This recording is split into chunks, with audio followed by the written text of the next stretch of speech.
Hi guys, welcome back to TNPC Social and Science. இன்னைக்கு வீடியோல நாம 7ஆம் வகுப்பு term 2ல செகண்ட் லெசன் பார்க்க போறோம். உரைநடை பகுதி.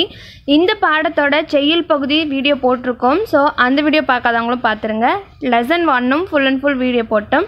6th ஸ்டாண்டர்ட்லயும் term 1, term 2, term 3 நம்ம மூணு வீடியோவும் கவர் பண்ணி போட்டுருக்கோம். சோ அந்த வீடியோஸ்லாம் பார்க்காதவங்களும் பாத்துக்கோங்க. பிளேலிஸ்ட்ல எல்லாமே லிஸ்ட் பண்ணி வச்சிருக்கேன் பாருங்க.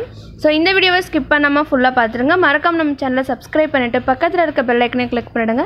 இப்போ வாங்க வீடியோக்குள்ள போயிடலாம். உரைநடையில பாடம் நேம் வந்து வாழ்விக்கும் கல்வி. வாழ்விக்கும் கல்வி அப்படிங்கிறது என்னன்னா நம்மள வாழ வைக்கிறது கல்வி அப்படிங்கிற கான்செப்ட்ல இந்த பாடம் ஃபுல்லா இருக்கும். ஸோ பாடம் ஃபுல்லா வந்து பார்த்தீங்கன்னா ரொம்ப நம்மளுக்கு ஈஸியாக புரிகிற மாதிரி நம்ம அந்த விஷயத்தை சீக்கிரமாக அக்செப்ட் பண்ணிக்குவோம், அதாவது ஏற்றுக்கொள்வோம், அந்த மாதிரி இருக்கும் இந்த பாடம். அதுவும் இல்லாமல் ரொம்ப மோட்டிவேஷனாகவும் இருக்கும். ஸோ உலகில் உள்ள உயிரினங்களில் பார்த்திங்கன்னா மனித பிறவி தான் தனித்தன்மை வாய்ந்ததுன்னு அப்படின்னு சொல்லியிருக்காங்க ஸ்டார்டிங் எடுத்தோடனே. ஏன் அப்படின்னா ஒரு மாடு பிறந்துச்சு, ஒரு மாடு வந்து குட்டி போட்டுச்சு அப்படின்னா அந்த குட்டி வந்து பெருசாகி நமக்கு பால் கொடுக்கும், இல்லைன்னா வந்து காளை மாடுனா மேய்ச்சலுக்கு, இல்லைன்னா ஜல்லிக்கட்டு அந்த மாதிரி உதவும், அந்த மாதிரி சொல்லிடலாம். இதுவே ஒரு நாய் இருக்குது, அது குட்டி போச்சுன்னா அதுவும் வந்து நாயாக தான் வளரும்னு சொல்லிடலாம். இந்த மாதிரி எல்லாத்துக்குமே ஒரு வருங்காலத்தை நாமளே கணிச்சிட முடியும். ஆனால் மனுஷங்க மட்டும் பிறந்தா, அதாவது குழந்தை, பெண் குழந்தையோ ஆண் குழந்தையோ பிறந்த உடனே நம்மளுக்கு என்ன கேட்பாங்க, நம்மக்கிட்ட வந்து என்ன குழந்தை, பெண் குழந்தையா ஆண் குழந்தையான்னு தான் கேட்பாங்களே ஒழிய அவங்க வந்து கலெக்டர் பிறந்துட்டாரா, டாக்டர் பிறந்துட்டாரா அப்படின்லாம் கேட்க மாட்டாங்க. அதே மாதிரி சொல்கிறவங்களும் வந்து கலெக்டர் பிறந்திருக்காரு, மகாத்மா காந்தி பிறந்திருக்காருன்னெலாம் சொல்ல மாட்டாங்க இல்லையா. ஸோ அந்த மாதிரிலாம் இந்த பாடத்தில் சொல்லியிருந்தாங்க. ஸோ மகாத்மா காந்தி பிறந்தப்போ அவங்க வீட்லேயும் வந்து ஆண் குழந்தைய பொன் குழந்தையன்னு தான் கேட்டிருப்பாங்க, மகாத்மா காந்தியோட அம்மா புத்லிபாய் அவங்கக்கிட்ட. ஸோ அந்த மாதிரிலாம் சொல்லியிருப்பாங்க. ஸோ வந்து மனுஷ பிறவியோட ஃப்யூச்சர், வருங்காலத்தை மட்டும் நம்மளால் வந்து கணிக்க முடியாது. ஸோ இது வந்து ஒரு அற்புதமான பிறவி அப்படின்னு சொல்லியிருப்பாங்க ஃபஸ்ட் 2 பேராலையும். அடுத்தது காலமறிதல் அப்படிங்கிறதுக்கு கீழே என்ன கொடுத்துருப்பாங்க அப்படின்னா, ஒருத்தர் வந்து ஒரு பொருளை கடன் வாங்கலாம், ஒரு நிலத்தை கடன் வாங்கலாம், இல்லை அப்படின்னா வந்து அவங்களோட வீட்டை கூட விற்று கடன் வாங்கலாம். ஆனால் வந்து பார்த்திங்க அப்படின்னா அவங்களோட கல்வியை வந்து விற்க முடியாதான். அவங்களோட கல்வியை விற்றாலும் வந்து கொடுக்குறவங்களுக்கும் குறையாது அப்படின்னு சொல்கிறாங்க. ஸோ காலமறிதல் அப்படிங்கிறது வந்து கல்வி கற்கிற வயசில், அந்த வயசுலேயே நம்ம படிக்கணும். அதை விட்டுட்டு வந்து வயசானதுக்கப்புறம் படிக்கலையே அப்படின்னு சொல்லி ஃபீல் பண்ணக்கூடாது. அதுதான் காலமும் நேரமும் போனால் வராது அப்படின்னு சொல்லி இந்த லைனில் சொல்லியிருப்பாங்க.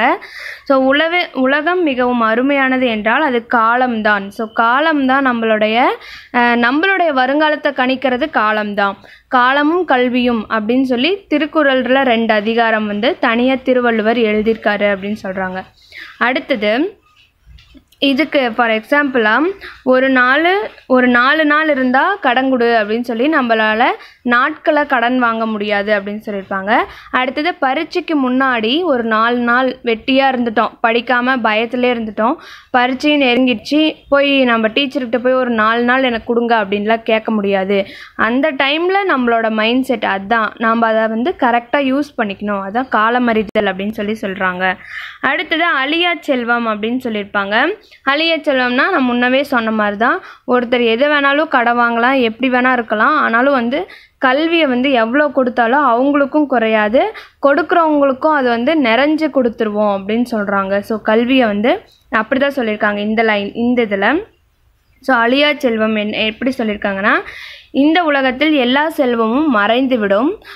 வெளியூர் சென்ற ஒருத்தர் வந்து வெளியூர் போகிறாரு, அங்கே போய் ஒவ்வொருத்தரையாக பார்த்து கேட்குறாரு, என்னன்னா 25 வருஷத்துக்கு முன்னாடி இங்கே ஒரு பெரிய ஆலமரம் இருந்துச்சு, அது எங்கன்னு கேட்குறாரு. அது வந்து காற்றுல அடிச்சிட்டு போயிடுச்சான்.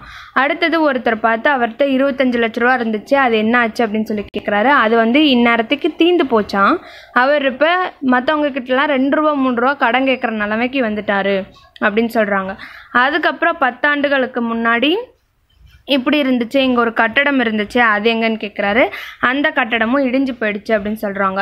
ஸோ இன்னொருத்தரை பார்த்து 10 வருஷத்துக்கு முன்னாடி இவர் பட்டம் வாங்கியிருந்தாரு, இன்னும் படித்து பட்டம் வாங்கியிருந்தாலே இப்போ என்ன பண்ணுறாரு அப்படின்னு சொல்லி கேட்டால், அவர் என்ன 10ஆம் வகுப்பு படிக்கிறாருன்னா சொல்ல முடியும். ஸோ அவர் வந்து அந்த காலத்திலே பட்டம் வாங்கிட்டாரு அப்படின்னா, ஸோ பணம் வச்சிருக்கிறவட்ட பணம் தீந்து போயிடுச்சு.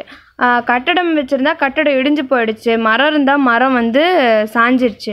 ஸோ கல்வி இருந்தால் கல்வி வந்து குறைஞ்சி அவர் பட்டம் குறைஞ்சி 10ஆம் வகுப்பு ஆகிட்டாரு அப்படின்லாம் சொல்ல முடியாதுல்ல. ஸோ அதை தான் வந்து இங்கே சொல்லியிருப்பாங்க.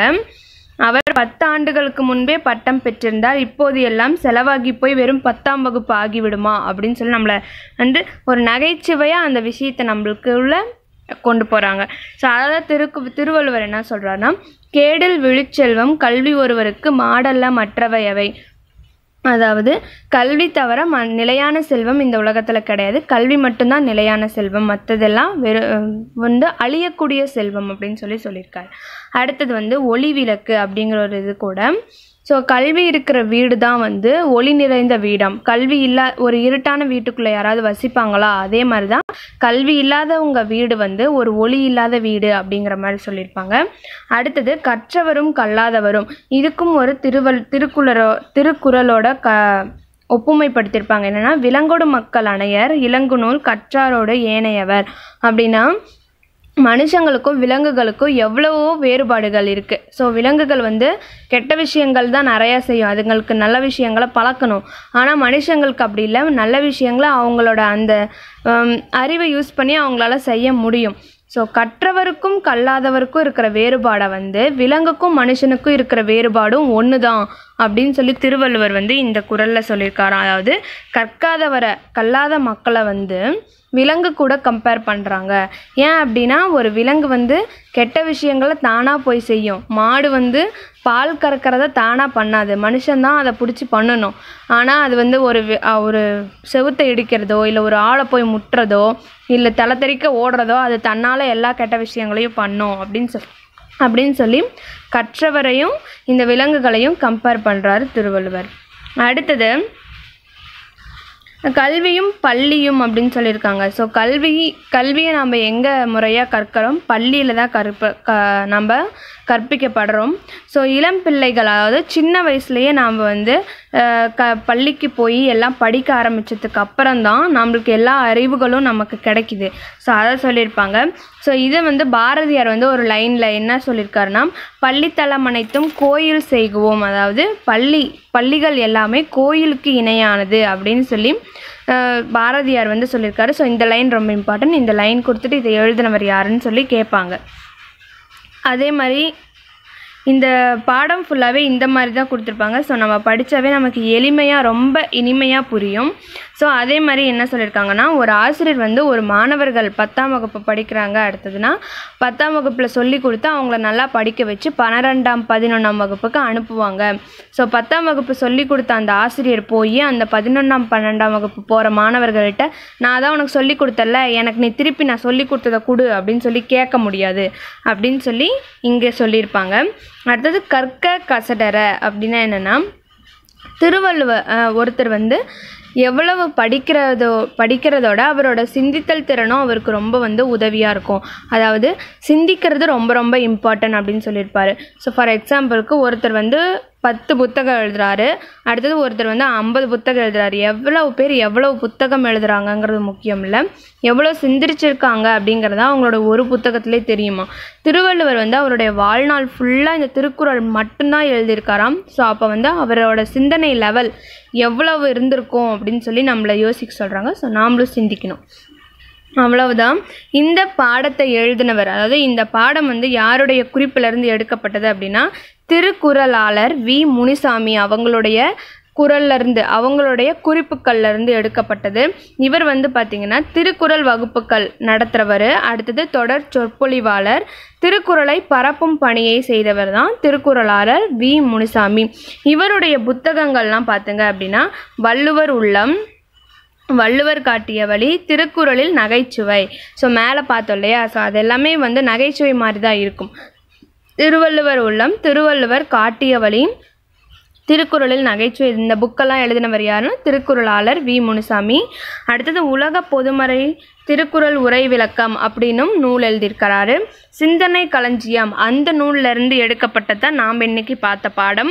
ஸோ இந்த மாதிரியான நூல் பெயர்கள் அதோட ஆசிரியர்கள்லாம் தனியாக எழுதி வச்சு படிக்கும்போது இன்னும் நல்லா நமக்கு புரியும். அடுத்தது நாம் துணைப்பாடம் போகிறதுக்கு முன்னாடி புக் பேக்கும் பார்த்துடலாம். காலத்தின் அருமையை கூறும் திருக்குறள் எது அப்படின்னா காலமறிதல். அடுத்தது கல்வி இல்லாத நாடு டேஸ் வீடு அப்படின்னா விளக்கில்லாத வீடு அப்படின்னு சொல்கிறாங்க. பள்ளித்தலம் அனைத்தும் கோயில் செய்வோம் என்று பாடியவர் யாருன்னா பாரதியார். உயர்வடைவோம் என்னும் சொல்லை பிரித்தெழுதுக. எழுத கிடைப்பது என்னென்னா உயர்வு கூட்டல் அடைவோம். இவை ப்ளஸ் எல்லாம், இவை எல்லாம்னு சேர்த்து எழுதுவோம். அடுத்தது நாம் பள்ளி மறுதிறப்புன்னு ஒன்று பார்க்க போகிறோம். இது நுழையும் முன் அதில் இளமையில் கல் எனும் சொற்றொடரை எழுதியவர் யாருன்னா ஔவையார். இளமையில் கல் எனும் சொற்றொடரை எழுதியவர் யாருன்னா ஔவையார். ஸோ இந்த துணைப்பாடம் ஒரு கதை தான். என்ன அப்படின்னா பள்ளி மறுதிறப்பு அந்த 1.5 மாதம் லீவ் விடுவாங்க இல்லையா, கோடை விடுமுறை விடுவாங்க இல்லையா, அந்த கோடை விடுமுறையில் எல்லோரும் பின்னல் ஆடை நிறுவனத்துக்கு போகிறாங்க. ஸோ அங்கே போய் டெய்லியும் அந்த மூட்டைகள் கட்டி வைக்கிறது தான் அவங்களுடைய வேலை. மூட்டைகள் கட்டி வச்சுட்டு சாயங்காலம் ஆனால் அவங்களுக்கு வடை, டீ, அதுக்கப்புறம் நைட் ஆனால் பரோட்டா, தோசை இந்த மாதிரிலாம் சுவையான சாப்பாடு அங்கேயே கொடுத்துட்றாங்க. வார சம்பளத்துக்கு இவங்க வேலை செய்கிற மாதிரி ஒரு வேலைக்கு போகிறாங்க. பள்ளி இன்னும் ஸ்கூல் ஓப்பன் ஆகிறதுக்கு 2 நாள் தான் இருக்கிறப்போ எல்லோரும் என்ன முடிவு பண்ணுறாங்கன்னா எல்லோரும் அந்த பின்னலாடை நிறுவனத்துக்கே போகலாம், இங்கே தான் நல்லா காசு வருது அப்படின்னு முடிவு பண்ணுறாங்க. ஆனால் நம்ம கதையோட ஹீரோ யாருன்னா மதிவாணன். அவருக்கு மட்டும் என்னென்னா ஒரு மாதிரி டிலேமா, குழப்பத்திலேயே இருக்கிறார் அவர். ஸோ அதனால் என்ன பண்ணுறாரு அப்படின்னா அவரை சுற்றி என்னென்ன விஷயங்கள் நடக்குது எல்லாத்தையும் அவர் யோசித்து நான் ஸ்கூல் போனால் தான் எனக்கு மதிப்பு, அப்போ தான் 4 பேர் முன்னாடி என்னால் தலை நிமிர்ந்து நிற்க முடியும் அப்படிங்கிற ஒரு முடிவை எடுக்கிறாரு. ஸோ அதுதான் இந்த துணைப்பாடத்தில் கொடுத்துருப்பாங்க. இந்த துணைப்பாடம் நீங்களே படித்து பாருங்கள், ரொம்ப ரொம்ப இன்ட்ரெஸ்டிங்காக இருக்கும். ஸோ நான் சொன்னது தான், அவ்வளோதான் இந்த துணைப்பாடம். பின்னலாடை நிறுவனத்துக்கு அவர் போகாமல் படிக்க போகணும்னு முடிவு பண்ணுவார் கடைசியாக, அவ்வளோதான். ஸோ இந்த துணைப்பாடத்தை எழுதியவர் யாருன்னா சுப்ரபாரதி மணியன். ஸோ சுப்ரபாரதி மணியன் தான் இந்த துணைப்பாடத்தை எழுதினவர். இவர் குழந்தை தொழிலாளர் ஒழிப்பு முறை, அப்புறம் இயற்கை வளங்களை பாதுகாத்தல், இதுக்கெல்லாம் புதினம், கட்டுரை, சிறுகதைகள் இதெல்லாம் எழுதினவர் தான் இவர். இவருடைய நூல்கள் என்னென்ன அப்படின்னா பின்னல், வேட்டை, தண்ணீர் யுத்தம், புதுமண், கதை சொல்லும் கலை. ஸோ இதெல்லாம் ரொம்ப ரொம்ப இம்பார்ட்டன்ட். நம்மளுக்கு திடீர்னு ஏதாவது ஒரு நூல்கள் கொடுத்துட்டு எழுதினவங்க யாருன்னு கேட்பாங்க. பின்னல், வேட்டை, தண்ணீர் யுத்தம், புதுமண், கதை சொல்லும் கதை இதெல்லாம் எழுதினவர் யாருன்னா சுப்ரபாரதி மணியன். கனவு அப்படிங்கிற இலக்கிய இதழில் இன்ன வரைக்கும் நடத்திட்டு வர்றாரு. கனவு அப்படிங்கிற இலக்கிய இதழ் நடத்திட்டு வராரு. ஸோ அவ்வளோதான், இதோட இந்த வீடியோ முடிஞ்சுது. இந்த வீடியோ உங்களுக்கு பிடிச்சிருந்தா நம்ம சேனலை லைக் பண்ணுங்கள், ஷேர் பண்ணுங்கள், உங்களுக்கு தெரிஞ்சதெல்லாம் கமெண்ட் பண்ணுங்கள். அண்ட் மறக்காம நம்ம சேனலை சப்ஸ்கிரைப் பண்ணிவிட்டு பக்கத்தில் இருக்க பெல் ஐக்கனை கிளிக் பண்ணுங்கள். இதே மாதிரி நெக்ஸ்ட் வீடியோ பார்க்கலாம். until then bye.